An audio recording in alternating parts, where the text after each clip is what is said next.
الحمد لله رب العالمين والصلاة والسلام على أشرف الأنبياء وخاتم النبيين محمد وآلہ وأصحابہ اجمعین۔ حضرت ابو موسیٰ اشعری رضی اللہ تعالی عنہ روایت فرماتے ہیں کہ سرکار دو عالم صلی اللہ علیہ وسلم نے ارشاد فرمایا، مثل المؤمن الذي يقرأ القرآن مثل الأترجة ريحها طيب وطعمها طيب۔ فرمایا اللہ کے پیارے نبی صلی اللہ علیہ وسلم نے کہ وہ مومن جو قرآن مجید کی تلاوت کرتا ہے،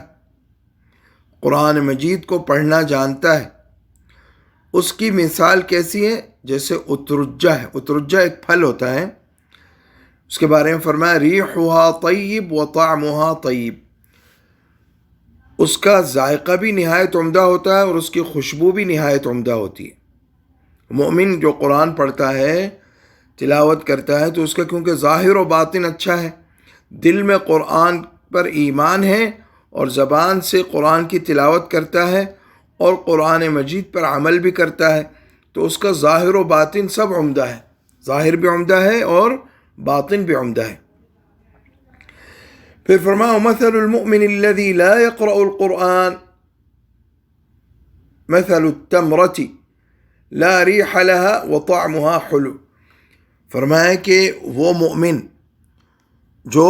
قرآن مجید پڑھنا نہیں جانتا، یعنی اس نے حفظ قرآن نہیں کیا، وہ حافظ قرآن نہیں ہے، تو فرمایا کہ اس کی مثال کیسی ہے؟ مثل التمرة، اس کی مثال کھجور کی مثال ہے۔ لا ریح لها وطعمها حلو، کھجور کی خوشبو تو کچھ نہیں ہوتی، کھجور میں خوشبو نہیں ہوتی، لیکن اس کا ذائقہ نہایت عمدہ ہوتا ہے۔ تو یہ اگرچہ حافظ قرآن نہیں ہے، لیکن اس کے دل میں ایمان ہے اور یہ قرآن پر عمل کرتا ہے، تو یہ خوشبو نہیں ہے لیکن ذائقہ نہایت عمدہ، یعنی اس کا بھی باطن عمدہ ہے، اچھا ہے۔ پھر فرمایا کہ وَمَثَلُ الْمُنَافِقِ الَّذِي يَقْرَأُ الْقُرْآنَ مَثَلُ الرَّيْحَانَةِ رِيحُهَا طَيِّبٌ وَطَعْمُهَا مُرٌّ۔ فرمایا وہ منافق جو قرآن کی تلاوت کرتا ہے، دیکھیں اس سے معلوم ہوا کہ بعض منافق بھی حافظ ہو جاتے ہیں، جی، اس لیے حافظ قرآن پر لازم ہے عمل کرے قرآن پر۔ فرمایا مثل المنافق الذي يقرأ القرآن، وہ منافق جو قرآن پڑھتا ہے، یعنی قرآن پڑھنا جانتا ہے، تلاوت کرتا ہے، تو کیا فرمایا؟ مثل الریحانۃ، اس کی مثال اس پھول کی سی ہے جس کی خوشبو تو بہت عمدہ ہے لیکن طعمها مر، اس کا ذائقہ کڑوا ہے، یعنی ظاہر اچھا ہے،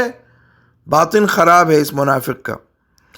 اور پھر فرمایا مثل المنافق الذي لا يقرأ القرآن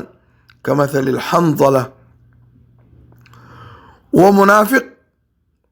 جو قرآن کی تلاوت نہیں کرتا، یعنی منافق بھی ہے اور قرآن مجید بھی نہیں پڑھتا، كمثل الحنظلة، تو اس کی مثال حنظلہ کی سی ہے۔ حنظلہ کو غالباً بر صغیر میں توڑ کما کہتے ہیں۔ لیس لها ریح وطعمها مر، اس کے اندر خوشبو بھی کوئی نہیں ہوتی اور ذائقہ بھی نہایت کڑوا ہوتا ہے، یعنی اتنا زیادہ کڑوا ہوتا ہے یہ حنظلہ کہ اگر آپ کچھ دیر اپنے پیر کے نیچے رکھیں تو زبان پر کڑواہٹ زبان تک پہنچ جاتی ہے، اتنا کڑوا ہوتا ہے۔ تو اترج جو ہے یہ میں نے دبئی میں دیکھا، دبئی میں قرآنک پارک بنایا گیا ہے جہاں پر وہ تمام پھل لگائے گئے ہیں جن کا ذکر قرآن مجید میں ہے یا حدیث نبوی میں ہے، تو وہاں پر اترج میں نے دیکھا زندگی میں پہلی بار، جو حدیث شریف میں فرمایا نا مومن جو قرآن مجید پڑھتا ہے اس کی مثال اترجہ کی سی ہے، تو وہ اترجہ جو پھل ہے وہ میں نے وہاں دیکھا پہلی بار، ورنہ پہلے ہم اپنے بڑوں سے یہ سنتے تھے کہ اترجہ جو ہے یہ سنگترا ہے، تو سنگترا نہیں ہے، وہ سنگترے کے قریب ہے اور بہت عمدہ ذائقہ اور نہایت خوشبودار پھل ہے۔ تو میرے دوستو، منافق یا فاسق حافظ بھی ہو سکتا ہے لیکن یاد رکھو کہ انسان قرآن مجید کے مطابق ہو جائیں، اس کے اعمال، اس کے اخلاق، قرآن اس کے حق میں دونوں جہاں میں عزت کا ذریعہ بنے گا. ورنہ دنیا میں تو شاید کوئی شخص خوش الحانی سے اور بڑے بڑے قرات کے مقابلوں میں حصہ لے کر بڑے بڑے انعامات بھی حاصل کر سکتا ہے، شہرت بھی حاصل کر سکتا ہے، لیکن اپنا غور کرے کیا اس کے اعمال اور اخلاق قرآن مجید کے